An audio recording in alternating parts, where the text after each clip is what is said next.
6월 12일 목요일 열왕기상 15장 9절에서 24절 말씀을 묵상합니다.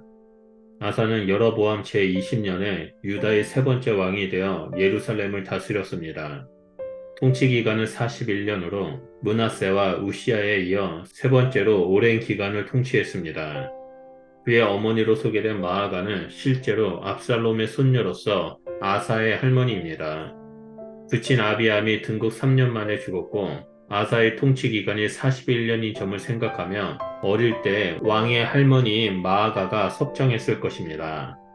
마아가는 이후에 페이데는 등 아사의 통치와 깊게 관여된 인물이므로 모친 대신 소개되는 것으로 보입니다. 아사는 다윗처럼 하나님께 순종한 왕으로 평가받습니다. 이런 평가를 받은 유다 왕 8명 중 처음입니다. 12절과 13절은 제위 제15전의 신앙개혁 운동을 소개하므로 그 평가의 근거를 제공합니다.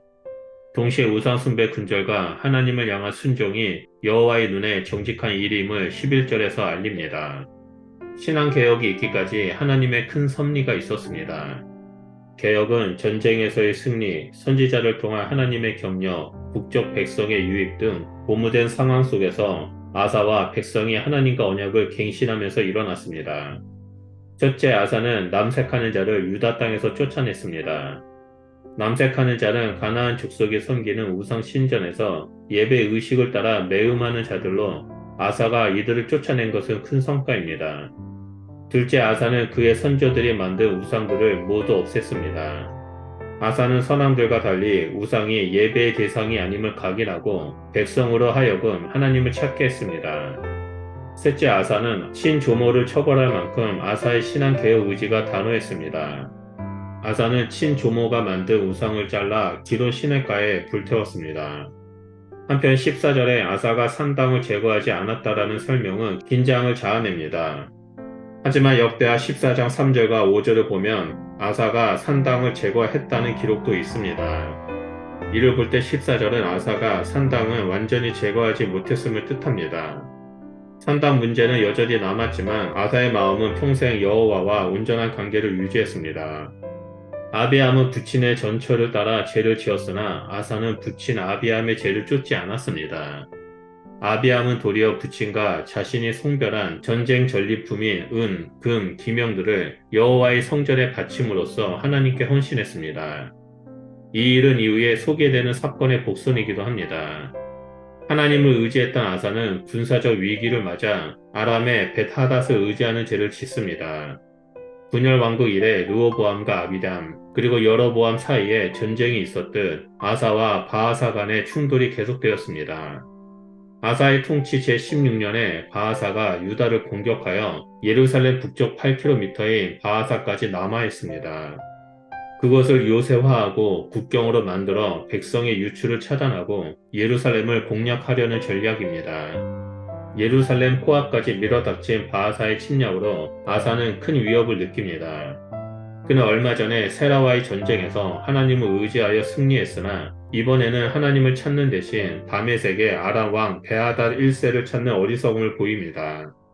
아사는 예루살렘을 사수하기 위해 르호보암처럼 성전과 왕궁의 보물을 다 꺼내어 벤하다에게 보냅니다. 부친과 자신이 하나님께 바친 모든 성물도 포함되었습니다. 아사는 벤하닷에게 부친과 동맹을 상기시키며 바하사와의 조약을 깨고 그를 치라고 요구합니다. 이처럼 왕은 예루살렘이 하나님이 택한 성읍이며 그의 임재가 함께함을 망각하고 인간적인 힘으로 도성을 지키려 합니다. 그는 아사의 요구대로 바하사와의 동맹을 깨고 군대를 보내 이스라엘 성읍을 쳤습니다. 아사가 보낸 예물도 많았지만 이스라엘을 공격했을 때 이득이 더 컸기 때문입니다. 베나다 군대 장관들은 북서쪽으로 남하하면서 이스라엘의 북부의 이온, 단, 아벨만 마아가, 긴네셋 호수 주변 땅과 납달리의 온 지역을 쳤습니다. 이로써 다메섹에서 들어와 지중해로의 무역로를 뚫을 수 있었습니다. 베하닷의 공격 소식에 바하사는 라마 건축을 중단했습니다. 그리고 수도인 디르사로 돌아가 국정을 살폈습니다. 반면 아사는 유다에 강제 명령을 내려 바하사가 라마의 건축 현장을 남긴 돌과 나무를 가져와 예루살렘 북쪽 각각 16, 12km에 있는 게바와 미스바를 요새화했습니다. 북이스라엘의 침입을 대비해 방비성을 마련한 것입니다. 열왕기는 이 사건을 여기서 종결하나 역대기 16장에서 이 일로 하나님이 하나니 선지자를 보내 아사를 책망한 일을 후기로 기록합니다. 하나님은 아사가 하나님을 의지하지 않았음을 지적하면서 유다에 전쟁이 있을 것이라고 예고합니다. 그러나 아사는 하나님의 책망에도 회개하지 않았습니다. 도리어 하나니 선지자를 옥에 가두고 백성을 학대함으로써 분풀이하여 죄를 더했습니다. 아사의 변질된 신앙은 순종의 삶에서 긴장을 늦추지 말고 겸손해야 함을 교훈합니다. 아사는 노년에 발에 병이 들어 죽었고 여호사밧이 왕위에 오릅니다. 열왕기는 아사의 병만 언급했으나 역대기에 따르면 그가 병들었음에도 여전히 하나님을 찾지 않고 의원들을 찾았음을 지적합니다.